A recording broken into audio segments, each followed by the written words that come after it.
Hello ladies and gentlemen, Speeds here, and I'm back once again with another upload. Happy Halloween everyone! The last day of October is here, and to kick it off for this video I'm going to be trying something new as I express my full thought and opinion on this. As you can tell by the title, in this video I'll be reviewing my thoughts on the new Halloween Kills movie, and as stated at the beginning of the video, this video will contain spoilers, so if you're at this point and still wish to not be spoiled, then I suggest you click off of this video. You have been warned, so without a further ado, let's begin.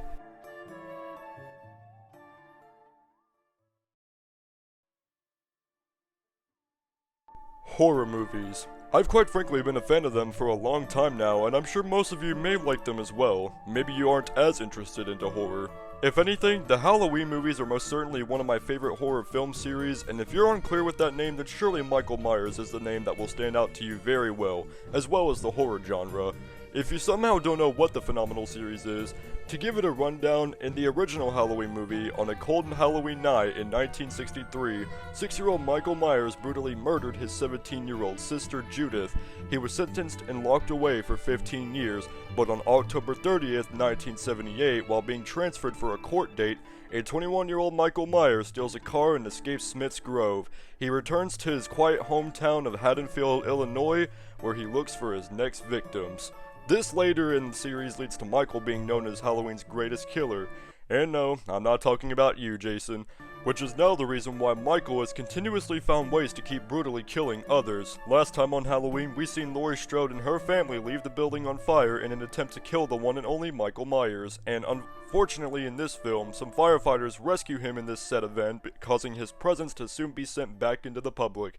Now in this film, while Laurie is in it, she isn't the main focus, as for most periods of time she's in the hospital recovering from the events of Michael's burning. And only later finds out that Michael is still alive, but that's later in the film, so before she finds out, she's still convinced Michael is gone. The main focus, or rather point of this film, is that evil dies tonight, or rather evil was going to die that night.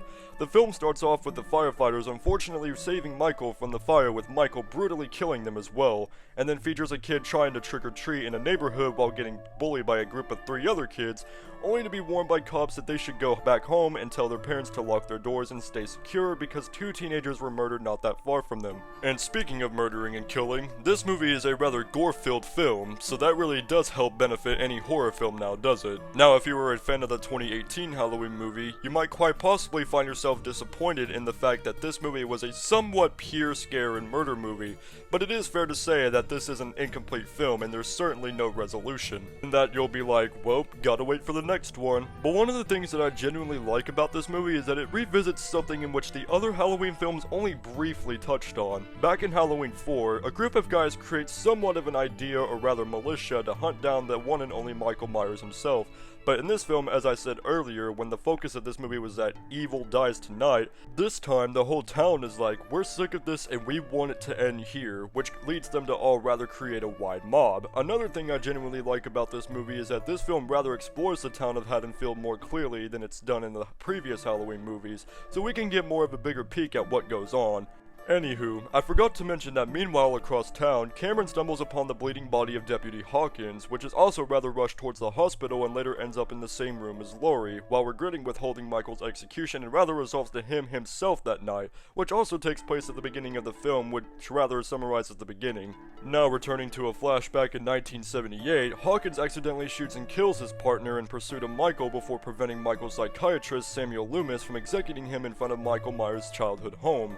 In the film, characters Lonnie, Cameron, and Allison map out Michael's victims and deduce that he's heading to his childhood home. Meanwhile, Tommy reunites with former Haddonfield Sheriff Lee Brackett, whose daughter Annie Brackett was killed in the 1978 attack. Prior to this, in present day, Tommy celebrates the 40th year anniversary of Michael's imprisonment with longtime friends Marion Chambers, Lindsay Wallace, and Cameron's dad, Lonnie Elam. Now, this is definitely one of the things I like very much about this film, because it really brings all these people together at once and to form this whole mob in the name of destroying Michael once and for all. Skipping more towards the middle of the film, an emergency alert informs Tommy, Marian, Lindsay, and Lonnie of Michael's escape before bar patron Vanessa supposedly encounters Michael in the backseat of her car. Tommy and the others confront Michael as the car drives away and crashes, which is the origin of why the hate mob was formed to hunt down Michael before he hurts anyone else. Karen and Allison are informed of Michael's escape, information that Karen decides to withhold from Laurie so that she can recover. Cameron invites Allison and joining him and his father to hunt down Michael while Laurie and Hawkins awake in reminiscence about their former relationship. Elsewhere, Marion, Lindsay, Vanessa, and her husband Marcus are attacked by Michael while warning Haddonfield citizens to stay inside. All but Lindsay are killed as Tommy, Lonnie, Cameron, and Allison subsequently find Lindsay alive. Making our way to the end of the film, this is when we're coming to a close and this is when things really begin to spice up. Lance is forced to jump out of the hospital's window straight to his death while Laurie suffers an injury to her recent wound. Bedridden, Laurie urges Karen to help hunt down Michael with Tommy. At Michael's childhood home, Lonnie heads in alone and Allison and Cameron follow and find Lonnie's body in the attic as Michael subsequently murders Cameron upstairs. Allison breaks her leg after falling down the stairs as Karen stabs Michael with a pitchfork. After this, we see Karen remove Michael's mask, the same way they attempt to do this in the previous Halloween movies because everyone wants to know who's behind the mask before they attempt to murder the man. With that, this allows Allison to escape and Karen leads Michael to Tommy's mob at a nearby alley. Michael is now swarmed by the mob and gets destroyed like a guy in a Mortal Kombat fight, now seemingly killed when Karen delivers the final blow with the knife. Now maybe you would think that it'd be it and they finally did the task they wanted to complete, but here's the tongue twister. As the mob disperses, Michael gets up and slits Brackett's throat and kills the mob one by one, ending with Tommy, killing him with his own baseball bat. Now returning to Michael's childhood home, Karen stares into the upstairs window. Karen recalls a story about Michael endlessly staring out the same window. Karen heads upstairs and stares out of it as well, but Michael confronts her and seemingly stabs her to death as Laurie stares out of her hospital window, with Michael staring out the window. And with that, basically concludes the movie, or plot as you could say.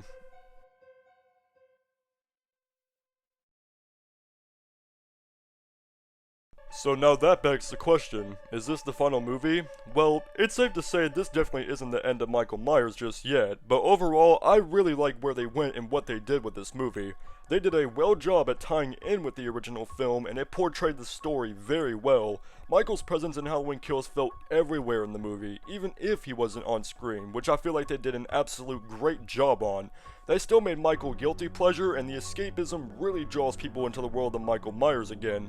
The musical score written and provided by John Carpenter, Cody Carpenter, and Daniel Davis feels like a genuine expansion of not only the Halloween 2018 score, but also those from the two original films.